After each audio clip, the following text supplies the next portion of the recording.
All right, YouTube, so what we're going to do is we're going to go ahead and get in here and get this undone, get this propeller off here, and once we do that, I'll be back with you, and we'll see what we got.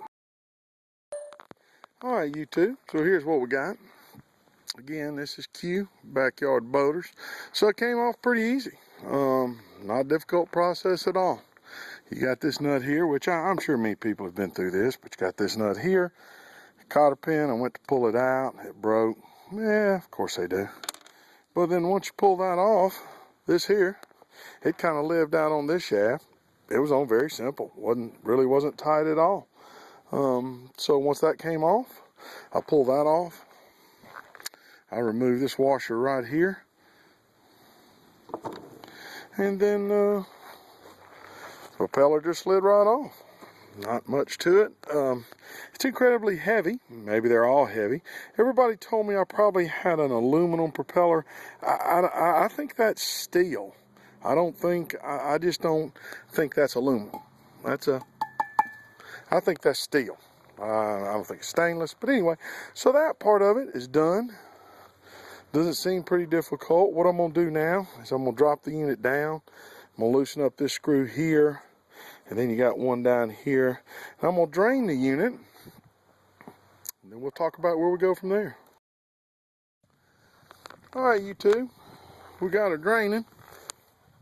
And I don't know if you can see it or not, but it's not too bad, but it does have that milky look to it. It's kind of a deep emerald green, and it seems like it does have some water to it. Again, we undid the top one, and then we dropped down and undid the bottom one first, that one, then the top one, and we're letting her drain. She does, it's kind of hard to tell with this, but she definitely has a little bit, as you can see there, probably that water oil mix, what we all call that kind of chocolate milk look to it. So we're gonna let her drain for a few minutes, and then we're gonna figure out how to get this lower unit off. The issue I have is I believe this here, or wires I'll have to deal with, are gonna be right here. These are my shift cables here, I believe. And the reason I say that is because these come up, they run down under here, and they go into the control cable, this set of cables, this purple, come over, and they come in and they go into the engine. I believe this set here goes and proceeds down. Like I said, they come in through there, they proceed and go down. Don't know that it'll focus well. Again, the big unit's charging the camera, but they go down into there, down into the foot.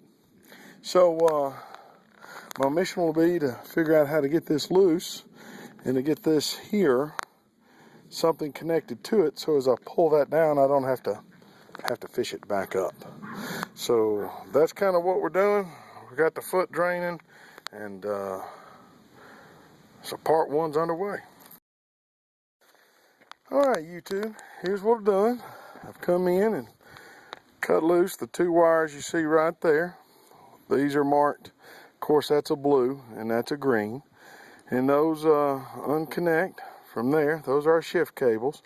So what I'm going to do now is I'm going to take me just some good old string, tie it on the end of these two here, so they're bound up nice and tight, and I'm going to lower it up, and as I pull these shift cables down through the lower unit, the string is going to fish on through. So when I come back, I can pull these right on back through. That's the plan. Those are two cables. That's where I cut my, hard to see maybe behind there, but that's your two shift cables there for neutral and reverse. By default, she's in forward, and that's where we're gonna go. Talk to you. All right, YouTube, here she said. So what we did, science I said we were gonna use works. Again, just reading on the internet, iBoaters and C-lock manuals, just tied an old string to the connector cables, ran it up through the top. Now this is the pieces we saw earlier sticking up through the motor housing.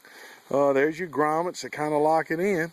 Got her down, she got kind of tight, gave her a couple snug little pulls, nothing to tear anything loose.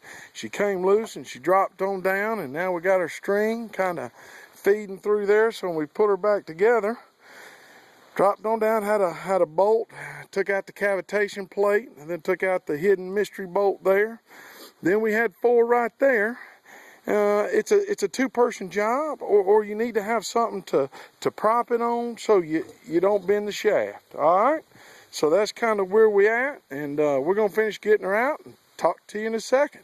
But the 65 is headed toward the new 65 horsepower 72 Evinrude, headed toward some new seals and a new water pump.